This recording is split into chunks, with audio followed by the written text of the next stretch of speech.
This E-flat tuba is by all accounts not one you would be using in a serious setting involving a lot of low tuba parts. And that's for several reasons, but the foremost of them is that with 3 valves, you actually are missing some key notes down there. But what if I told you today that we're going to have access to every single one of those notes? Hey there everybody, it's your host Sam here from Samuel Plays Brass. To any new hats in the audience, welcome aboard, and to all the old hats, welcome back. Today, we are talking about the tuba, namely this one in the key of E-flat. Obviously, with a tuba pitched in E-flat, we expect its fundamental to sound like, and we can play the pedal harmonic an octave lower. That is technically, physically speaking, the true fundamental of the instrument. But if we take that low E-flat, we can go down with 3 piston valves, a tritone.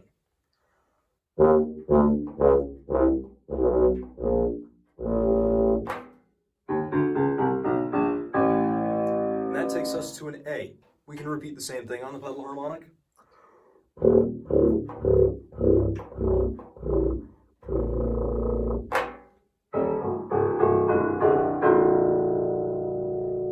If you can see there, is the lowest key on the piano keyboard. Now that's all well and dandy, but the trouble is when you can only go down a tritone from the fundamental, and the next available note is the pedal harmonic, that means you're missing a few notes. That's 5 chromatic half steps, which are all very important notes on the B-flat tuba, by the way. It's written B-flat down to G-flat or F-sharp, that are just unavailable to us as is on the E-flat tuba if we only have 3 valves. Now there are solutions like adding a compensating 4th valve or having 5 or 6 non-compensating valves to sort of equal the same amount of tubing as would be needed. But with 3 valves, there is a little bit of a workaround. Trumpet players do this thing all the time where they'll do arpeggios down to, their low F sharp, and then they'll do an F arpeggio down to kind of a yucky sounding false tone low F. And they tend to call those pedal tones. That's one of my big gripes with trumpet players is they don't know what a pedal tone actually is. You have to go down to the fundamental of the instrument to access the pedal tones. But in any case, we can call that a false tone because it really is just false. It sounds ugly. But there is such a thing on tuba as well, and it actually is marginally less ugly sounding.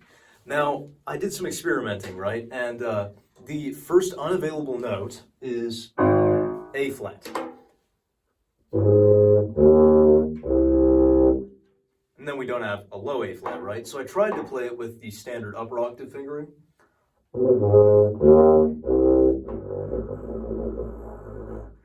And I wasn't really having any luck.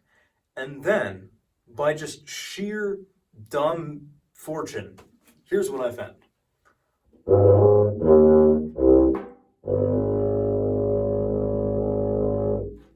An open false tone low A flat.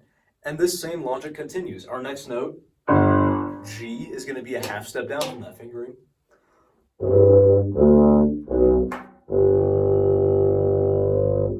G flat is up next, and it's going to be another half step down fingering wise.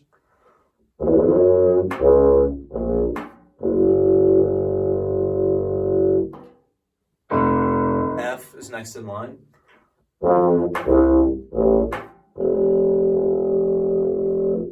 And finally, our last missing note is E natural.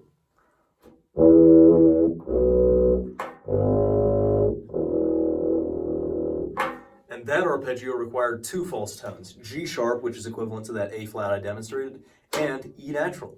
So it's pretty crazy. If we demonstrate them all in a row,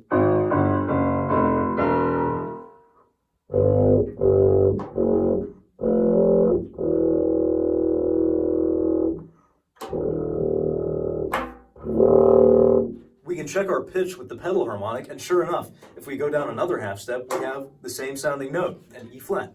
And so that's pretty wild. Without even using all of the plumbing, only going down to a 2-3 fingering, we now have a fully chromatic register down to pedal E flat. Kind of.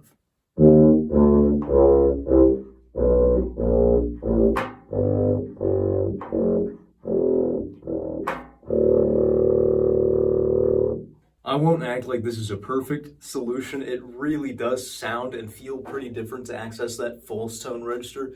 But once I found the fingerings, which were kind of a whole step up from what I would have considered intuitive, like a compensating system fingering, it actually worked out fairly well. Those notes slot a little nebulously, but considering they don't formally exist on the instrument, I think they actually speak pretty well.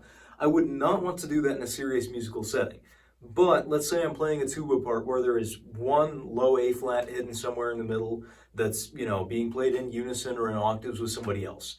It's not the end of the world. If the rest of the tuba part requires me to be pretty agile in the upper register, I think I'd still rather use this than a B flat tuba and just fake that one low A flat or G as it comes. Since this tuba's true tone low register is already pretty fussy as is, even just on some of the normal notes, I figure we should talk about some of the approaches and some of the differences in feel that you get in this false tone register. As I'm going down from just standard low E flat right below the bass staff to low A.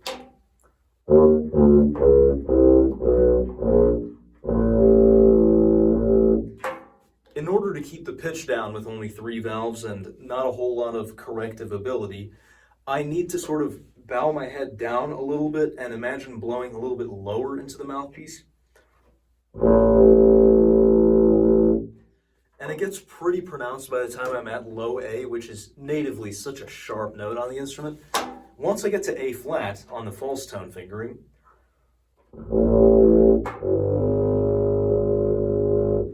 everything comes in with my lips.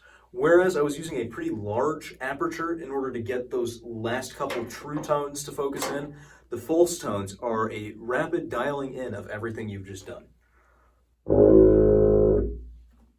That's a pretty narrow aperture for me on tuba. I feel the corners of my vibrating surface pulling in pretty substantially, and that trend continues all the way down.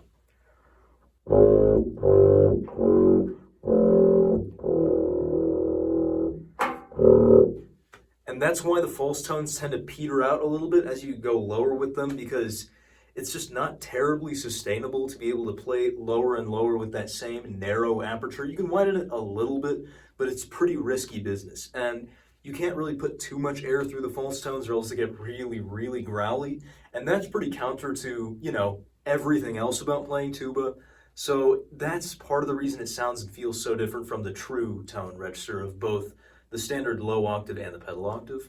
If you're a tuba player watching this video, you might be inclined to ask, Sam, why would I want to play false tones? If I really need an E flat tuba, why would I not just get a compensating 4th valve E flat tuba and just be done with the whole thing? And that's perfectly understandable to ask. This video is mostly proof of concept, but I do want to highlight that as you get older and you approach your 60s, your 70s, your 80s, sometimes playing on a big, monstrous compensating 4th valve E flat tuba is just not advisable for your health. It's a lot to, hold on to. It's a very heavy package. This tuba with 3 valves feels comparable in weight, fairly, to my compensating euphonium, which is an entire 5th up in terms of register. It has a whole lot less bell material and stuff, and it should feel, in theory, a lot lighter than this instrument. But the compensating system adds so much weight. And so even though this is a larger package overall, you're subtracting a lot of that additional weight from it. This is in general, a lightweight tuba, not a huge air hog, and it's good for someone who's approaching that old age. Now, since you have those missing notes, it can be troublesome, but this video, I hope, has demonstrated how you kind of work around that and get some of those low notes if you absolutely need them, and they won't take as much, pushing as, say, a compensating 4th valve, which is notoriously pretty stuffy down there. The moral of this story is that, of course, there's no substitute to extra valves when it comes to actually bridging the gap between low and pedal registers on the tuba, but this has been a fun experiment. It was definitely a pretty shocking discovery once I finally figured it out, and I really just wanted to share it with you all and show you how 3 valves is kind of almost technically enough to get you all the notes you need down there.